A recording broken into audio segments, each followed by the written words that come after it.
प्रभु यीशु ख्रीस्त में मेरे प्यारे भाइयों और बहनों, आज फिर हम प्रभु के सानिध्य में उपस्थित हैं, उसके नाम को ग्रहण करने, उसके वचनों को ध्यान से सुनने और उसको पहचानने। ये ईश्वर की असीम दया और कृपा है हम सबके जीवन में। इसके लिए हम उन्हें तहे दिल से धन्यवाद दें। हमारा प्रभु ईश्वर एक शक्तिशाली परमेश्वर है। वो एक ऐसा परमेश्वर है जो असंभव को संभव करता है।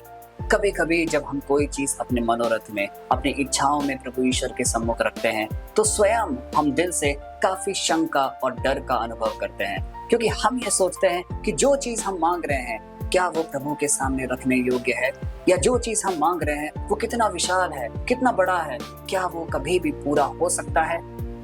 प्यारे भाई और बहनों, प्रभु ईश्वर के सामने कुछ भी नामुमकिन नहीं है। वो असंभव को संभव करता है। अगर हम पुराना व्यवस्था देखें, नया दृष्टांत देखें, पूरे बाइबल में अगर हम उसका अध्ययन करें, कितनी बार ईश्वर ने, पिता परमेश्वर ने असंख्य कारनामे किए हैं, असंख्य वरदान लोगों को दिए हैं, कई अद्भुत चमत्कार किए हैं जो इंसान के समझ और उसके बुद्धि के परे है।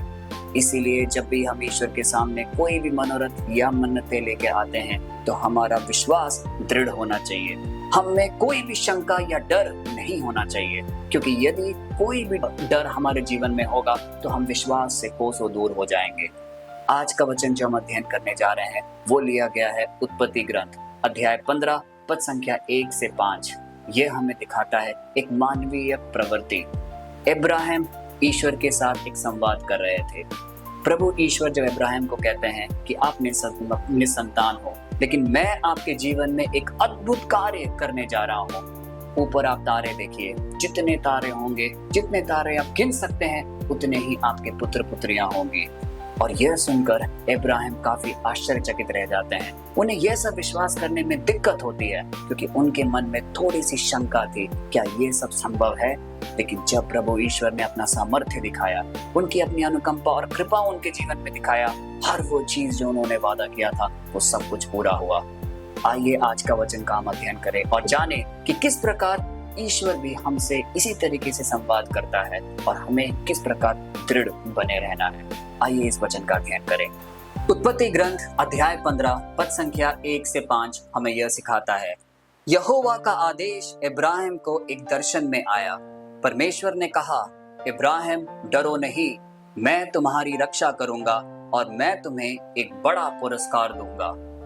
प्यारे भाई और बहनों, एक खूबसूरत संवाद जो कि प्रभु पिता परमेश्वर इब्राहिम के साथ कर रहे हैं। वो इब्राहिम को कहते हैं, तुम डरो नहीं, मैं तुम्हारी रक्षा करूंगा और मैं तुम्हें एक ऐसा पुरस्कार दूंगा जो कि विशाल होगा, जो कि बहुत बड़ा होगा।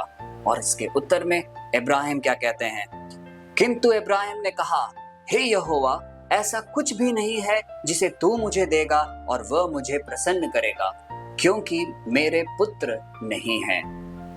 प्यारे भाई और बहनों, यह वाक्य हमें इब्राहिम का दुख दिखाता है। वो कितना अंदर से दुखी और चिंतित थे, क्योंकि उनका कोई पुत्र नहीं था। और इस कदर तक वो कहते हैं पिता परमेश्वर से, हे पिता परमेश्वर, आप जो कुछ भी मुझे दे, लेकिन वो मुझे प्रसन्न नहीं कर सकता है, क्योंकि मेरे पास कोई संतान नहीं है। और वो आगे कहते हैं, इब्राहिम ने कहा, तू ही देख, तूने मुझे कोई पुत्र नहीं दिया है, इसलिए मेरे घर में पैदा एक दास मेरी सभी चीजें पाएगा।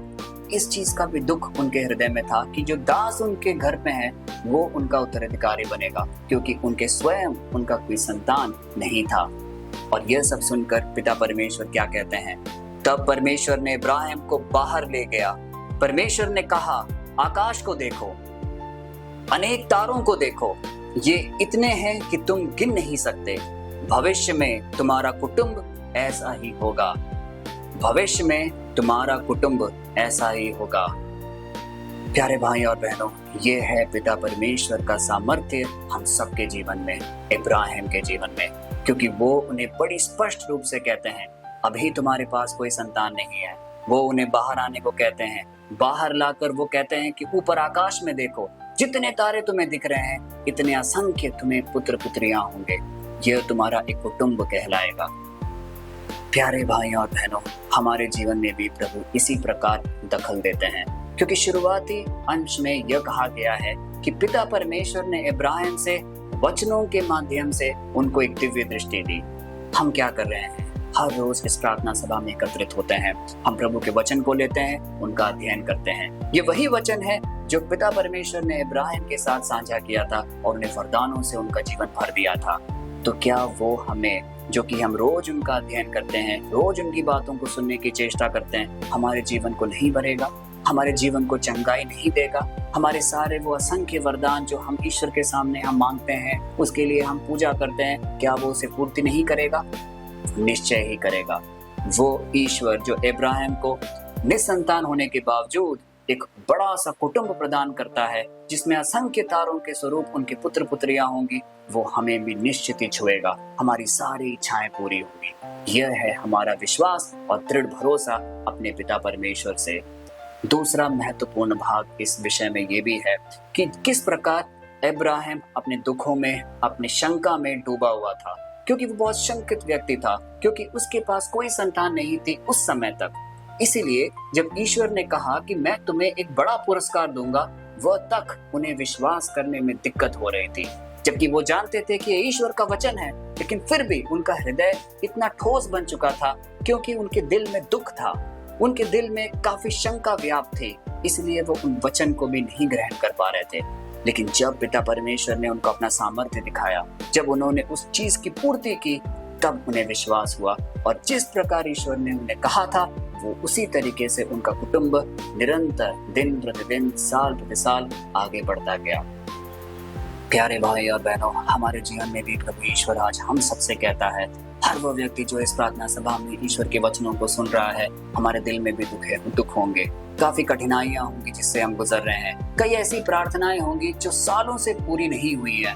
कई ऐसे वरदान होंगे जब ईश्वर से मांगते हैं, चाहे वो पढ़ाई के लिए हो, चाहे वो हमारे आत्म सामर्थ्य के लिए हो, चाहे वो हमारे घर के लिए हो, हमारे जॉब के लिए हो, नौकरी के लिए हो, हमारे परिवार की समृद्धि के लिए हो। ऐसी कई चीजें हम निवेदन के रूप में प्रभु ईश्वर के सामने रखते हैं।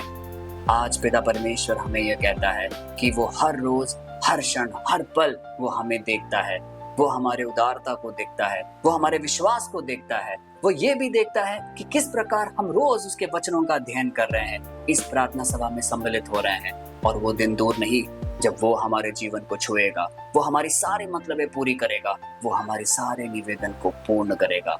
यह है हमारा विश्वास एक ख्रिस्तीय होने के नाते, जब हम हर रोज बिना रुके, बिना मुड़े ईश्वर के सम्मुख आते हैं। प्यारे भाइयों और बहनों, आज का वचन हमें यह भी अध्ययन करने के लिए कहता है कि हमारे जीवन में थोड़ी सी भी डर, शंका या डाउट्स नहीं होने चाहिए, क्योंकि जिस व्यक्ति के हृदय में डर और शंका व्याप्त रहेगी, वो कभी भी पूर्ण रूप से पिता परमेश्वर के सम्मुख नहीं खड़ा हो पाएगा। क्योंकि हमारे जो भी निवेदन है, जो भी हमारी इच्छाएं हैं, जो हम पिता परमेश्वर के सम्मुख रखते हैं, हमें पूर्ण विश्वास होना चाहिए कि प्रभु ईश्वर के नाम पर वो सब कुछ संभव होगा, क्योंकि उसके सामने नामुमकिन कुछ भी नहीं है।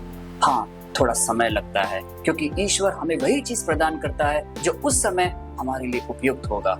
इसलिए हमें धैर्य बनाए रखना है, हमें ईश्वर के प्रति अपने विश्वास को दृढ़ बनाए रखना है। और वो कैसे बनेगा?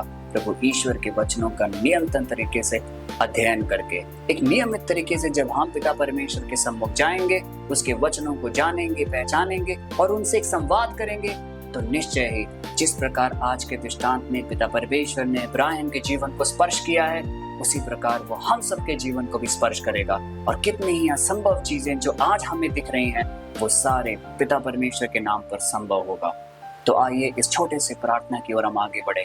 इस छोटे से प्रार्थना में आगे बढ़ने से पूर्व हम अपने हृदय में उन सब जनों को लेके आए जिन्होंने प्रार्थना के लिए हमसे निवेदन की है, अपने परिवारजनों को, हमारी सारी इच्छाओं को, कुछ ऐसी चीजें जो बहुत सालों से रुकी पड़ी हुई है, चाहे वो हमारा जॉब हो, चाहे हमारे पारिवारिक जीवन की समस्याएं हो, उन सबको हम पिता परमेश्वर के सम्मुख रखें और उनका दखल की मांग करें।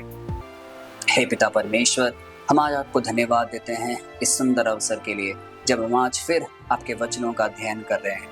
आज का वचन हमें यह सिखाता है कि हमें हमारे विश्वास में आगे बढ़ते रहना चाहिए, क्योंकि ऐसा कोई भी वक्त हो सकता है जब आप हमारे हृदय में एक दिव्य दर्शन देंगे और हमारा जीवन पूर्णता आगे बढ़ेगा, हमारी सारे मनोरथ पूरे होंगे, हमारे सारे निवेदन सुने जाएंगे। हम इस बात पर पूर्ण विश्वास करते हैं। हे पिता परमेश्वर, तू देख आज हमारी इस प्रार्थना सभा में जो भी लोग उपस्थित हैं, हम सबके हृदयों को टटोल, हमारे हृदय में भी कई ऐसे निवेदन हैं जो सालों से पूरा नहीं हुआ है। इसलिए कभी कभी कुछ क्षणों में हमारे जीवन में कुछ डर, शंका व्याप्त हो जाती है और हम आपके सानिध्य से दूर चले जाते हैं।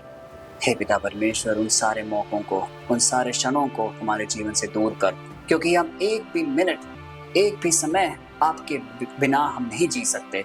आपसे हम हमेशा जुड़े रहना चाहते हैं और इस वचन में आने का हमारा पूर्ण उद्देश्य सिर्फ यही है कि हम आपके अनुकंपा से कभी भी वंचित ना रहें।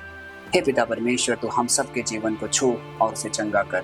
अपने परिवारजनों के लिए विशेष रूप से हम प्रार्थना करते हैं। जो भी बीमारी से वो ग्रसित है, जो भी मानसिक वेदनाएं उनके हृदय में है, वो सारी चीजें दूर कर और ईश्वर के नाम पे हम सबको सुरक्षित रख।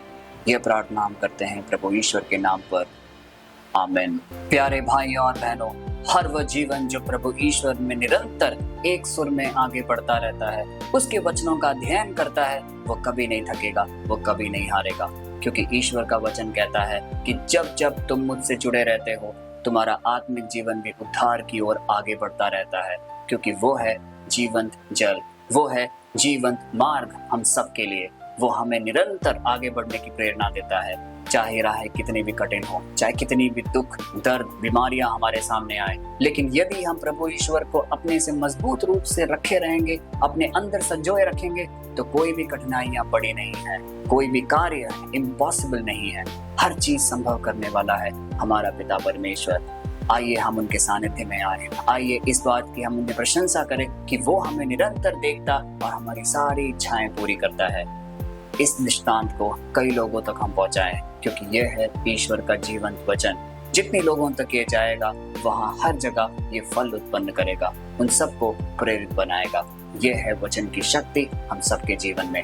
कल फिर मिलते हैं, तब तक के लिए ईश्वर के वचन का नित्य निरंतर हम अध्ययन करते रहें और ईश्वर के सानिध्य में रहें। प्रभु ईश्वर के नाम पर, आमीन।